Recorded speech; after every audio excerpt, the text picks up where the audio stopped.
अस्सलाम वालेकुम। उम्मीद है कि आप सब खैरियत से होंगे।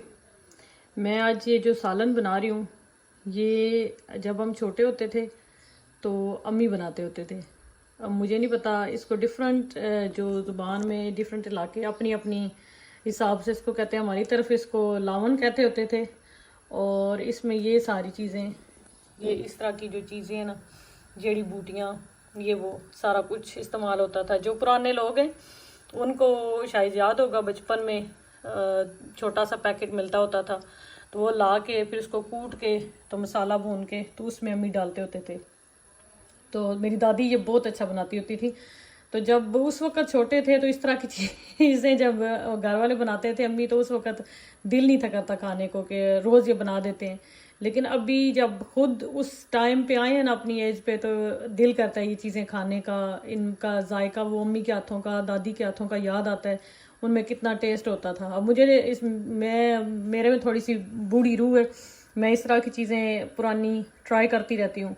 तो टेस्ट वो ज़ाहिर है अम्मी वाला तो नहीं आता। जिनकी माएँ हैं माशाल्लाह, माँ के हाथ का जो टेस्ट है वो तो माँ के हाथ का ही होता है। तो जिनकी नहीं रही वो मेरी तरह फिर वो जो भी गुजारा होता है वो करती हैं। तो ये मैं लास्ट टाइम पाकिस्तान गई थी ना, तो मेरी फूफो की बेटी हैं बाजी, मैंने उनसे कहा था कि बाजी मुझे कहीं से ना ये ढूंढ के ला दें। तो उन्होंने मुझे बाज़ार से ना ये ले के दिया था मुझे। तो ये मैं फिर कभी कभी बनाती होती हूँ, कभी तबीयत ना ठीक हो या ठंड लग रही हो या इस तरह ना, तो ये सारी चीज़ें ये इसमें होती हैं। ये सारी कूट के फिर मसाला भून के तो फिर इसमें डाल के तो बनाया भी मैंने। तो अल्लाह करे कि ये अच्छा बन जाए। अम्मी वाला टेस्ट तो नहीं आएगा, लेकिन गुजारा हो जाएगा। तो जिन जिन की माएँ ज़िंदा हैं उनके हाथ का अभी खा लें, उनकी वो जो चीज़ें हैं वो बाद में फिर इंसान पछताता रहता है सारी ज़िंदगी। वो कमी नहीं पूरी होती जो अपनी माँओं की होती है। जिस तरह अपनी माँ एक प्यार से, मोहब्बत से, माँ की जो डांट है उसमें भी जो अपनायत होती है ना, वो आपको कभी भी किसी भी जगह पे और नहीं मिलेगी।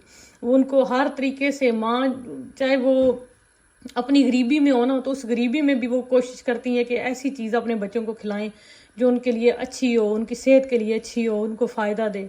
लेकिन बचपन में या उस टाइम पे हमें समझ नहीं इन चीज़ों की आ रही होती। लेकिन फिर जब वो माएँ चली जाती है ना, तो फिर वो एक एक चीज़ की कदर होती है, एक एक चीज़ उनका साथ गुजरा हुआ वक़्त याद आता है। अम्मी के हाथ का जो टेस्ट है वो कभी भी नहीं भूलता।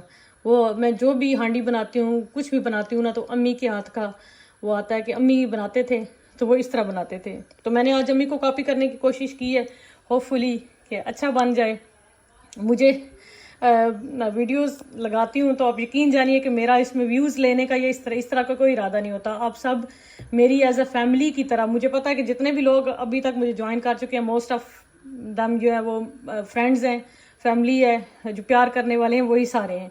तो मैं आप सबको एज अ फैमिली कंसीडर करती हूँ, तो इसलिए आपसे अपनी दिल की बातें शेयर करती रहती हूँ, या दुरूद शरीफ या दुआएं, ताकि ये हमारे इससे मुझे अच्छा लगता है आपसे बात करके।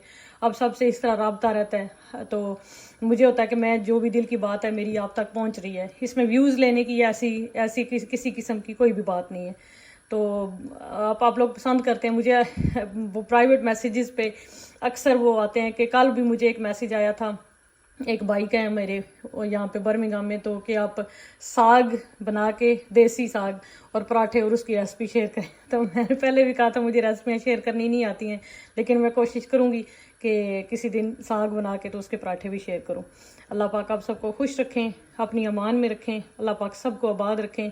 और जिनकी माएँ ज़िंदा हैं अल्लाह उनका साया हमेशा आपके सर पे कायम रखें। और मेरी माँ समेत जिनकी माएँ चली गई हैं अल्लाह उन्हें जन्नत नसीब करें, आमीन।